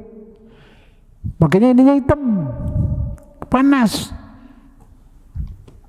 Kalau sekarang hitam nggak tahu kenapa sih. Iyalah, wali-wali dulu sholatnya tiap malam tuh berapa jam nggak ada yang hitam sini. Nah bener, lihat Wali Songo ada nggak? Tapi biarin, kita nggak boleh apa? pendendam benci ya, anggap aja budaya. Ada orang pakai ini biar. Cuman saya mau ceritain bahwa sebenarnya yang di Quran itu disebut nur. Nur itu cahaya. Simahum fi wujuhim min asaris sujud. Tanda-tanda mereka yang baik qalbun salim, sini bekas sujud. Itu di akhirat. Kalau di sini ada kadang nur. Sedikit juga ada, mungkin kebanyakan sering ada bisa sedikit, kita nggak suuzon juga. Tapi kalau sampai di sini banyak gitu terus menganggap dirinya paling benar, ya janganlah. Nasihatin boleh. Saya udah banyak, udah banyak pada hapus kok. Udah hilang udah. Habis yang begini dulu ISIS. Iya. Udah hilang alhamdulillah. Kita syukur saudara kita udah pada sadar. Mungkin dia tobat bisa lebih baik dari kita. Jadi jangan buat menghina, jangan. Tapi kita nggak mau ada begitu. Gitu. Bersatulah. Disayang satu sampai bilang kita ngalah. Maulud kita ganti apa? Bersyukur atas kelahiran Nabi. Tahlil ganti apa? Apa itu? Fardu kifayah. Takziah. Kan orang meninggal disuruh takziah. Nah, jadi dia nggak ngomel lagi kan? Nggak nanya dalil lagi, ada dalilnya. Takziah ada dalilnya. Apa? Bersyukur atas kelahiran Nabi ada dalilnya. Mulutnya kayak biasa, nggak usah dirubah namanya. Yang dia gak demen namanya. Kan yang diributin namanya. Udah selesai, itu artinya kepada sesama muslim ngalah. Cari jalan keluar yang damai. Kesian dong. Apalagi semua baik loh. Dulu baik, pesantren sabar kabar ke NU. Muhammadiyah tuh beli tanah berhektar-hektar di Spanyol, di negeri kafir. Sekarang ini lagi mau dibikin masjid, duitnya banyak, sampai pemerintah pinjam duit dia. Dulu orang Muhammadiyah itu kalau mau masak diambil raup tuh beras masukin di kaleng buat sedekah. Dia kalau apa ngirimnya ke organisasinya. Kalau ada wakaf tanah bikin sekolah namanya Muhammadiyah. Jadi banyak kornya. Nah kalau itu enggak nama yayasan dia, tapi banyak pesantrennya. Dua-duanya berjuang. Kalau nggak ada NU habis nggak ada kiai. Kalau nggak ada Muhammadiyah juga nggak ada universitas Muhammadiyah banyak. Banyak yang nggak Islam masuk sekolah di Muhammadiyah masuk Islam. Orangnya baik. NU juga pesantren. Pergi ke Jawa Timur kemana semua pesantren. Ada kiai saya temu di Manonjaya Tasik. Dia ngurusin luar biasa ikhlas. Punya ikan buat santri, beras. Jadi pesantrennya gratis sampai sekarang. Banyak. Muhammadiyah punya juru dakwah ke kampung-kampung. Itu Dewan Dakwah Persis ngirim dai-dai Kalimantan bersaing sama Kristen. Saya dulu juga ke dakwah kampung-kampung kemarin nih, kemana sampai kadang ketemu ada dari NU, ada dari Muhammadiyah, banyak ngirim ustadz-ustadz ke kampung-kampung. Jadi maksud saya itu banyak NU bagus, dua-duanya bagus supaya akur. Zaman ini terakhir kayak gini kita mesti akur. Jangan di negeri Arab udah pecah belah tuh. Di sini dulu, sekarang udah bagus, sudah sadar. Terusin. NU, Muhammadiyah, semuanya Islam, hatta Persis. Saya gak cocok sama Persis, suka ngomelin tahlil, tapi sekarang udah enggak, udah diem. Tapi kan dia Muslim, dia dakwah, dia bela agama, Tuhannya sama, segalanya sama. Beda dikit musuhan, dosa besar kita. Dia punya kelebihan, ada kekurangan. Kita punya kelebihan, juga ada kekurangan. Saya bisa contohin. Orang kita tuh banyak, maaf ya, kadang-kadang talim disuruh-suruh di masjid, di pinggiran ya. Ngerokok di masjid semua, bak lagi. Itu kan salah. Rokok itu dibenci. Hatta makhluk-makhluk yang soleh nggak suka. Itu kalau rokok yang datang banyak setan. Jin kadang-kadang dikasih lisong sama dukunnya, kasih madat. Kalau orang Islam yang baik-baik, garu, wangi-wangi benar, itu sunnah betul. Wangi-wangian tuh malaikat datang, jin yang soleh datang. Makanya orang dulu tuh pakai wangi-wangi kan. Nah itu bagus.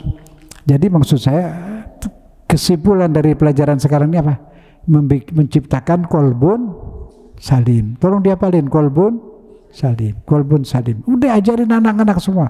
Yang penting kolbun salim. Yang diperiksa Allah, yang dipandang Allah, yang laku di akhirat kolbun salim.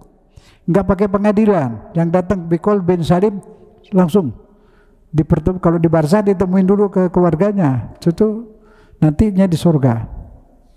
Gitu. Jadi sekarang diri kita tuh bukan yang tangan.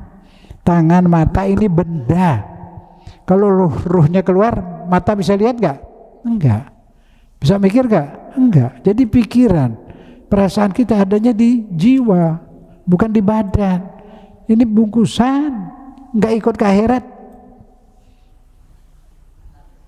Nanti di neraka, yang sakit di dunia ini kalau sakit apa yang sakit sih? Perasaan. Kalau udah nggak punya perasaan, dibakar berasa nggak? Enggak, benda mati. Dan di neraka juga begitu. Ada badannya, ada, tapi yang rasa itu ruh. Yang merasakan itu jiwa. Sebel kesel adanya di mana? Di mata, di hidung, di kuping, jiwa, perasaan. Nah itu yang mesti dipelihara, itu yang diri kita.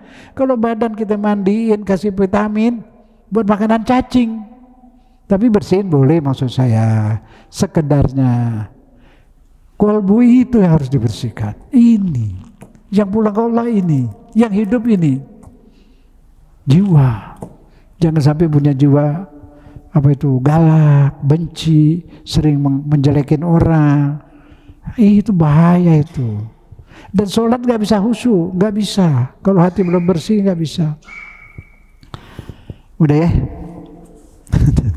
Ini dibaca nih, baca baru 6:30 ya. Baca disebar-sebarin ya. Tuh.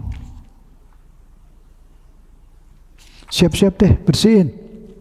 Bersihin badan sekedarnya, tapi bersihin yang mau ngadep Allah. Kalau mau ngadep presiden, mandi nggak? Ngadep presiden, diundang. Hah? Ini mau ngadep Allah, coba bersihin. Gus Dur itu orang suka salahin, kesian. Itu orang baik loh. Dia nggak pernah nangkep. Dikatain si buta, dikatain apa tahu. Baik, nggak ada yang ditangkap, nggak sombong. Pakai pakaian sederhana, dia presiden. Nggak mau dikawal-kawal, heboh-heboh, nggak. Apalagi, nah dia berhasil membuang feodal. Tahu nggak feodal? Dulu orang kayak ningrat gitu, sombong-sombong. Baru merdeka dulu itu kalau ibu-ibu yang ke Belanda-Belandaan, kalau masuk kampung pakai sapu tangan. Udah nggak bau nggak apa. Dia merasanya karena dia antek Belanda, merasa lebih tinggi. Orang-orang kita dianggap Irlander, kampungan. Itu ada itu menteri itu dikit-dikit kampungan. Begitu sombong. Congkak. Dia kalau ada orang kita kampung, dia lagi ngobrol berdua tuh. Terus pakai bahasa Belanda. Nggak bisa bahasa Indonesia. Ntar nggak ada orang, baru dia pakai bahasa Indonesia lagi. Terus dia kalau tanya mau kemana, mau ke puncak, Narboven. Nggak bisa jemput puncak, udah nggak bisa bahasa Indonesia. Keindonesiaannya tuh hilang. Dia bilang jangan orang Islam selalu dituduh gini, tuduh gitu. Orang Islam yang cinta bangsa, cinta negara. Dia bilang itu kalau Ambon warga negara yang jadi RMS Republik Maluku Selatan nggak mau ngakui Republik Indonesia. Yang Kristen yang kebanyakan. Itu mau disebut bangsa Indonesia. Dia benci negara Indonesia, dia nggak mau. Dia punya presiden namanya Menir Manusama, baru mati itu di Belanda. Punya tentara berapa itu? 300. SBY mau berangkat ditelepon, sana lagi demo 300. Nggak jadi. Bung Harto dibilang no lagi demo di sana, Pak Harto mau ke sana, dia datang. Nah itu jadi Islam itu umat pejuang di Indonesia itu. Semua yang bangun yang makmur udah. Jadi jangan mau dicurigain, direndah-rendahin. Nggak ada dikit-dikit radikal ini, nggak ada. Yang ISIS bikinan Inggris, bikinan Amerika. Semua itu garis keras bikinan Amerika. Beneran. Masih ada orang yang sekarang jadi presiden di Syria. ISIS. Teman sama Israel sama Amerika itu. Ketemuka udah. Perdana Menterinya siapa namanya itu? Ngerebut Suriah bareng sama Israel, bagi dua sama Turki. Turki itu pidato kayak orang Islam beneran. Belain Yahudi itu. Nah itu yang berat. Jadi buka dikit ya, saya segar supaya tahu. Seperti itulah dunia kita. Jadi jangan percaya kalau berita-berita itu banyak bohong. Banyak bohong. Berita tentang mazhab ini itu bohong semua, diadu. Diadu dia jadi kuat. Sebab yang dikafirin itu mazhab pejuang. Dia ikut Sayyidina Husain. Sayyidina Husain itu 70 lawan berapa? 70.000 ya. Berani. Keturunan dan Sayyidina Husain itu berani-berani. Sampai sekarang yang lawan Amerika itu Sayyid, keturunan Sayyidina Husain. Yang di Yaman juga itu, keturunan Sayyidina Hasan. Kabur, Amerika kabur. Kapal perangnya dihancurin. Gak ada negeri yang berani lawan Amerika, cuma dia tuh. Yaman Utara itu. Orang Islam semua. Dia bantu muslimin. Padahal mazhabnya beda. Yang di Gaza 100% itu Ahlus Sunnah. Yang bela di Yaman yang Syiah. Di sini kita Syiah dikafirin. Kita yang sesat apa dia? Nah orang soleh berani korban sembahyang gak tinggal. Ngeluarin zakat 2,5%, ngeluarin humus lagi 20%, 20%. Itu yang ngapirin Amerika sama Inggris. Kita dibohongin. Kalau nggak ada Yaman sama Iran, habis sudah Palestina tuh. Negara Arab nggak ada yang belain, cuma Yaman. Jadi kita dibohongin, itu yang maksud. Saya nggak ngajakin ke Muhammadiyah atau ke NU ke mazhab, nggak ada. Mazhab saya mazhab Qalbun Salim. Saya ngajar di NU, ngajar di Muhammadiyah. 12 tahun di Al-Azhar. Saya lihat di Al-Azhar itu Muhammadiyah begini. Pengurusnya itu ada lampu masih nyala tuh, udah jam 8. Itu uang wakaf. Padamkan. Begini. NU juga banyak, baik. Jadi kenapa kita mesti ribut? Beda-beda dikit nggak ada masalah. Jangan punya simpan benci kepada sesama muslim, berat di akhirat nanti. Saya cuma minta jangan benci, nggak usah ikut, udah begini aja. NU tetap, Muhammadiyah tetap, nggak usah berubah. Jangan kafirkan yang lain. Apa pernah lihat mereka kafir beneran? Enggak kan, katanya semua. Nah, itu yang nyebarin tuh dibayar, saya tahu. Udah banyak yang meninggal dan saya nggak usah sebut nama. Semoga Allah ampunin mereka itu. Dapat duit. Tahu. Ada itu yang pemimpinnya udah meninggal tuh. Punya gedung tuh. Gede. Panjang, besar. Tadinya nggak punya apa-apa. Itu dibayar untuk ngapirkan mecah belah. Sekedar, nggak usah disebarin. Sebarin wajib bersatu. Deh. Sayangin muslim, siapapun dia, bagaimanapun dia. Sekarang dia nggak sholat, mungkin besok dia sholat jadi soleh. Kan nggak tahu. Kita jaga diri kita, anak-anak kita semua. Nasihatin boleh, benci jangan. Yang mau NU, yang Muhammadiyah, yang Persis, yang Al-Irsyad. Itu. Yang Al-Irsyad berat. Saya dulu ke Bogor, ke kampung. Saya kecil, kalau ada anak-anak saya dilemparin batu. Ya nggak ada masalah. Itu dulu diadu domba, Belanda diadu. Muslim wajib sesama muslim saling sayang. Di rumah tangga muslim, keluarga lagi. Udah mulai buang Qalbun Salim, buang sebel kesel, mulai di rumah. Jadi kalau bapak kesel sama ibu atau sama anak, kurangin, buang. Ibu kesel bapak, anak buang. Sama juga mukul diri sendiri. Nah serumah. Satu sakit, sakit semua. Artinya satu susah, susah semua. Senang semua. Kalau mau disenangin senangin bapak. Bapak kalau mau disenangin senangin ibu. Udah. Kesalahan-kesalahan kecil maafin. Kita manusia biasa. Ustadz pun juga suka salah, khilaf kadang-kadang. Tapi cepat sadar gitu. Yang nggak boleh mempertahankan kesalahan. Terus sampai kedua, senyum. Saya juga baru mau mulai banyak senyum. Ya pada tempatnya lah. Cemberut merengut buang. Karena cemberut merengut datangnya dari kesel, pegel. Mau terus kesel sampai mati. Mana enak, segel apa pegel, kesel, sebel, apa lapang dada, senang. Mana enak? Hah? Mau senang? Buang kesel, sebel, buang. Maafin semua yang salah. Wassalam. Senang dunia sampai akhirat dan disayang Allah. Kolbun salim. Kolbun salim. Anak-anak ajarin akhlak kepada orang tua. Jangan lupa itu wajib. Sopan bicara, suara gak boleh lebih keras dari suara ibu bapak, mata gak boleh melotot lebih dibesar lebih mata ibu bapak, nunjuk jangan sampai lewat muka di bawah.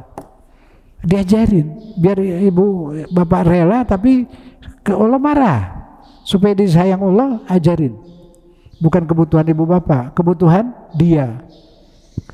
Allah marah kalau anak-anak yang tidak sopan pada ibu bapak dan kepada orang tua.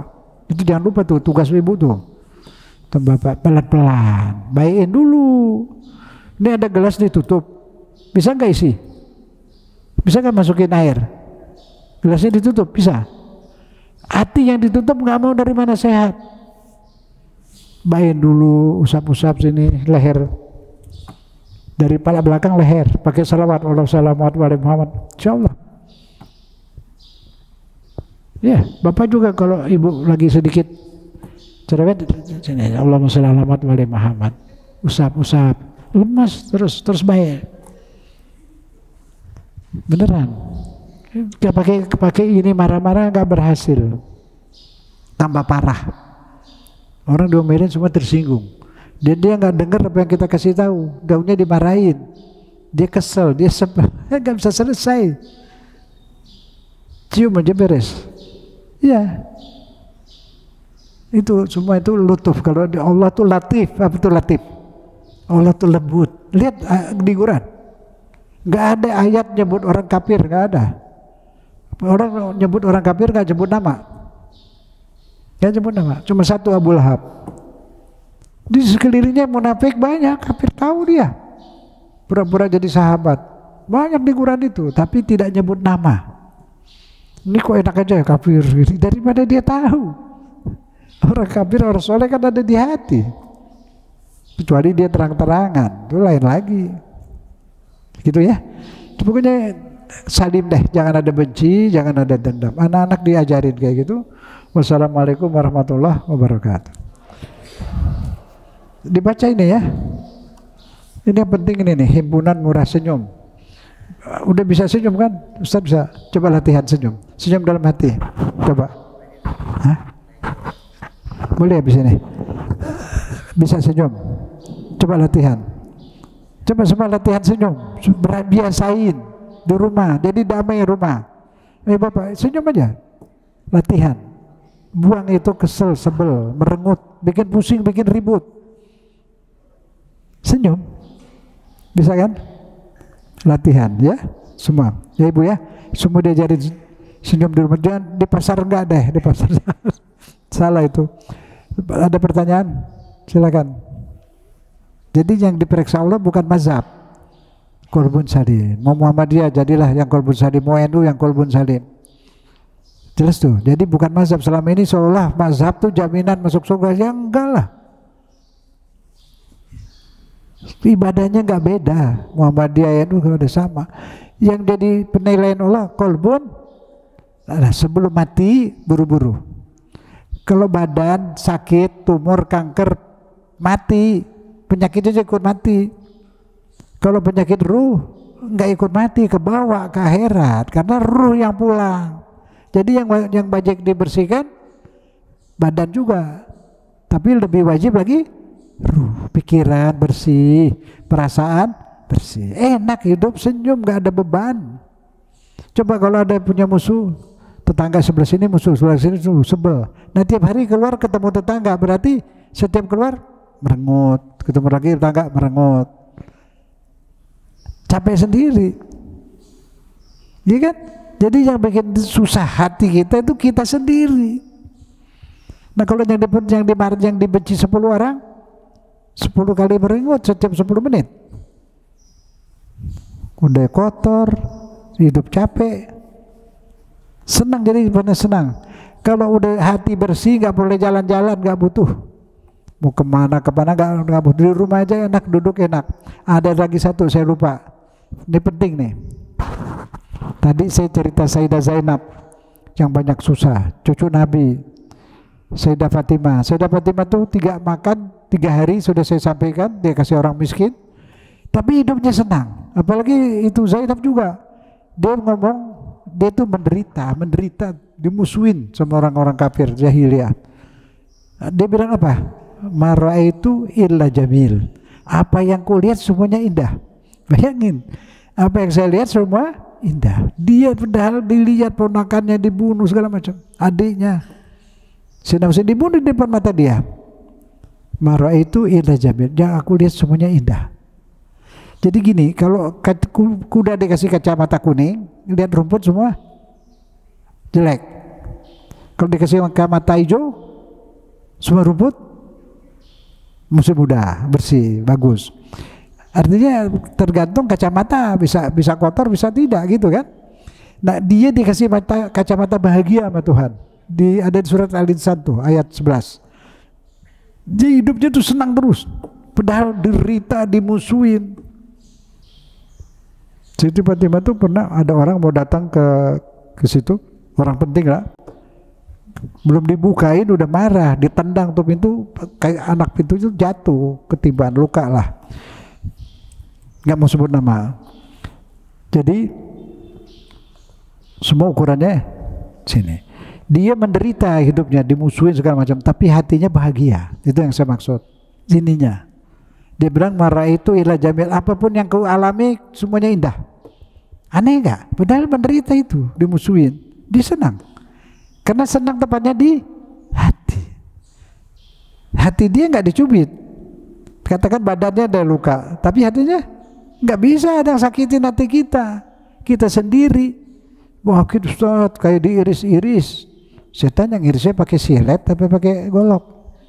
Enggak Ustaz. Lah terus kenapa sakit hati? Nggak bisa jawab dia. Kenapa sakit hati, diapain? Hah? Coba dia mikir. Sakit hati dari mana?